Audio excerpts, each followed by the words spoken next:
Hello student, today we will read chapter number 6 combustion and flame. So what is combustion? Combustion is a chemical process. It is a chemical process in which substance react with oxygen to give up heat is called combustion. combustion एक रासायनिक क्रिया है, ऐसी रासायनिक क्रिया जिसमें वस्तु oxygen के साथ में रिएक्ट करती है और हीट प्रोड्यूस करती है। तो chemical process in which substance react with oxygen to give up heat is called combustion. During the combustion heat and light both are produce.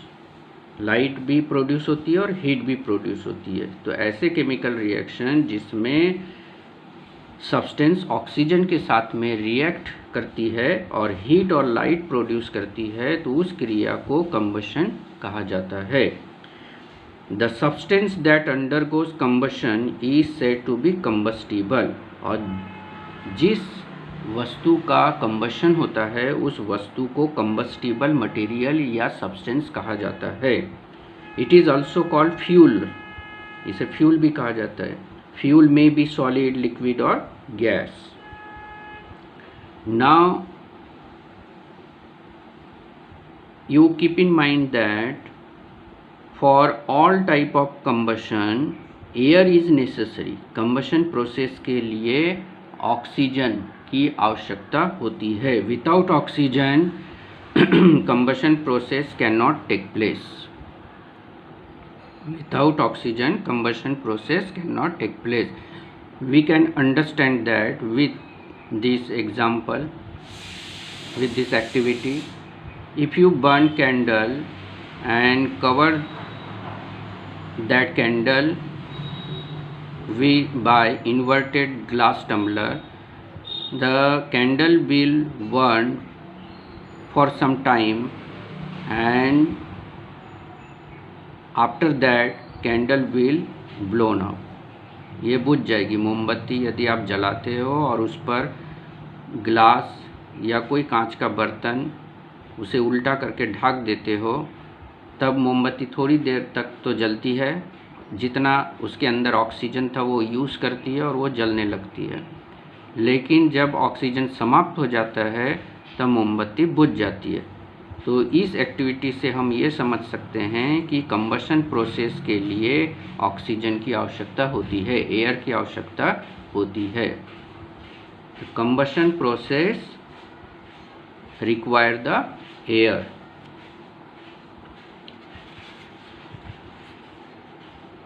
इसे एक और उदाहरण से हम अच्छे से समझ सकते हैं। जैसे किसी व्यक्ति के बॉडी में आग लग जाती है, कपड़ों में आग लग जाती है, तब हमें उसे बचाने के लिए उसे ब्लैंकेट से कवर करना होता है। तो ब्लैंकेट से क्यों कवर करते हैं? ब्लैंकेट से जब हम उसे कवर करते हैं तो आग को ऑक्सीजन नहीं मिल पाता है और वह आग बुझ जाती है। तो in this way we can understand that for the combustion process air is necessary. Combustion process के दौरान एयर का यदि कांटेक्ट छूट जाता है, एयर से कांटेक्ट नहीं हो पाता है आग का, तो आग बुझ जाती है। ना किसी भी वस्तु को जलने के लिए एक सर्टेन टेम्परेचर की आवश्यकता होती है। That certain temperature is known as the ignition temperature. The lowest temperature at which a substance catches fire is called its ignition temperature. जिस निम्न ताप पर कोई वस्तु जलने लगती है उस तापमान को इग्निशन टेम्परेचर कहा जाता है।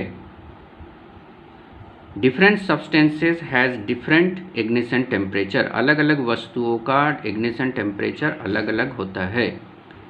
For example cooking oil catching fire when A fry pan is kept for long on burning stove. यदि जलते हुए स्टोव के ऊपर, गैस स्टोव के ऊपर हम फ्राई पैन रखते हैं और उस पर तेल रखते हैं, तो कुछ देर के बाद यदि हम उस तेल में कोई फूड आइटम्स नहीं छोड़ते पकाने के लिए। अगर हम लंबे समय तक उस तेल को गर्म होने देते तो तेल में आग लग जाती है। Kerosene oil and would do not catch fire on their own at room temperature. Kerosene oil और लकड़ी पर स्वयं रूम टेम्परेचर पर आग नहीं लगती है, उसे जलाना पड़ता है। जब हम आग को पास में ले जाते हैं उसमें कुछ टाइम लगता है आग लगने में, तो केरोसिन ऑयल में आग जल्दी लगती है और इसके विपरीत लकड़ी में आग देरी से लगती है। लकड़ी देरी से जलने लगती है, केरोसिन उसकी अपेक्षा जल्दी जलने लगती है।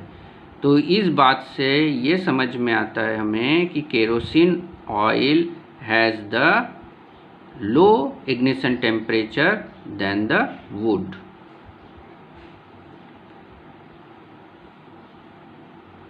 तो जिस वस्तु का इग्निशन टेम्परेचर जितना कम होगा उतनी जल्दी उस वस्तु में आग पकड़ लेगी। जैसे हम पेपर जलाते हैं तो पेपर जल्दी जलने लगता है, और उसके विपरीत यदि हम उसके स्थान पर कोई लकड़ी का टुकड़ा जलाने लगते हैं तो लकड़ी के टुकड़े में आग पकड़ने में टाइम लगता है। तो it's depend on the ignition temperature of the substance. If ignition temperature of substance is low then the fire will the substance will catch fire easily and in short time. And if the ignition temperature of any substance are high, then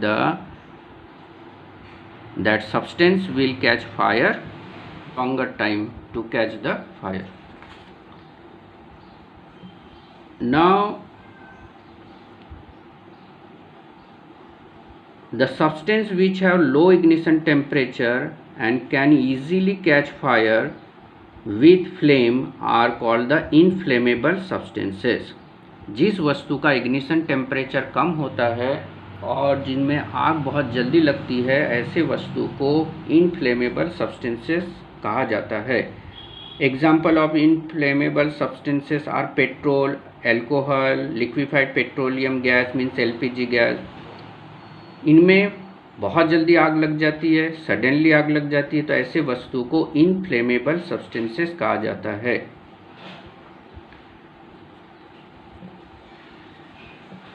एक और उदाहरण से हम समझ सकते हैं कि what is the ignition temperature. जब किसी गांव में किसी के घर में आग लगती है तो फायर ब्रिगेड वाले पहुंच जाते हैं उसे बुझाने के लिए। घर में या कहीं पर भी आग लगती है तो फायर ब्रिगेड वाले पहुंच जाते हैं उसको बुझाने के लिए। तो फायर ब्रिगेड वाले क्या करते हैं?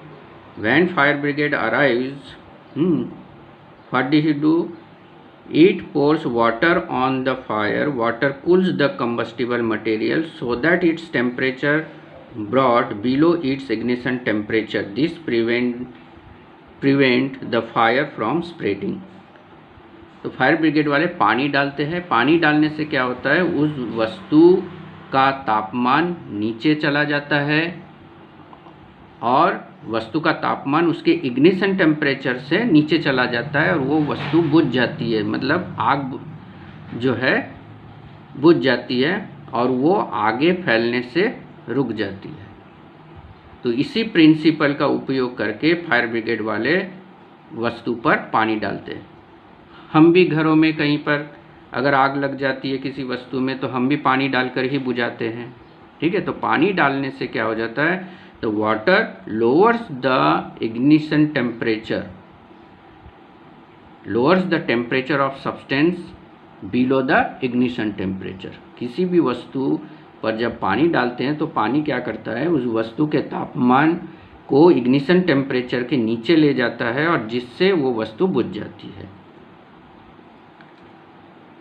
इलेक्ट्रिकल वस्तु में आग लगने पर हमें फायर एक्सटिंग्विशर का उपयोग करना चाहिए, पानी का उपयोग कभी नहीं करना चाहिए, because water is a good conductor of electricity. तो we all of you may get shock with electricity if you use the water to blow off the fire, now types of combustion, combustion के प्रकार। There are 4 type of combustion: rapid combustion, slow combustion, spontaneous combustion and explosion. We will see step by step. First of all, slow combustion. Slow combustion is a combustion in which substance take longer time to burn. Slow combustion में time बहुत ज़्यादा लगता है वस्तु को जलने में। ऐसा कंबशन जिसमें वस्तु को जलने में बहुत लंबा समय लगता है, ऐसे कंबशन को स्लो कंबशन कहते हैं। Rapid combustion, the substance burns rapidly and produce heat and light is known as the rapid combustion. ऐसा कंबशन जिसमें वस्तु बहुत जल्दी जलने लगती है और हीट और लाइट प्रोड्यूस करती है, तो ऐसे कंबशन को रैपिड कंबशन कहते हैं। The burning of the gas is the example of rapid combustion. Spontaneous combustion, the type of combustion in which a material suddenly burst into flame without the application of any apparent cause is called the spontaneous combustion.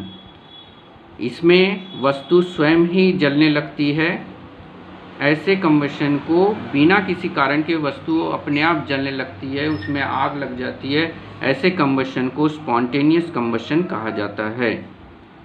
Example, phosphorus, sodium burns when it exposure to air.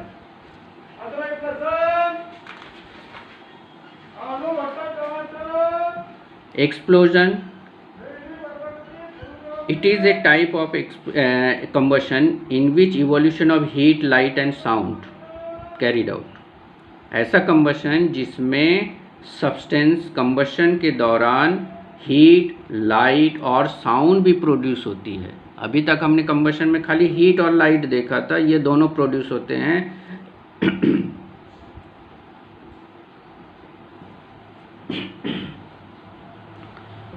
परंतु किसी किसी combustion में sound भी produce होती है, तो ऐसे combustion को एक्सप्लोजन कहा जाता है। Fire of crackers, burning of the crackers is the example of explosion.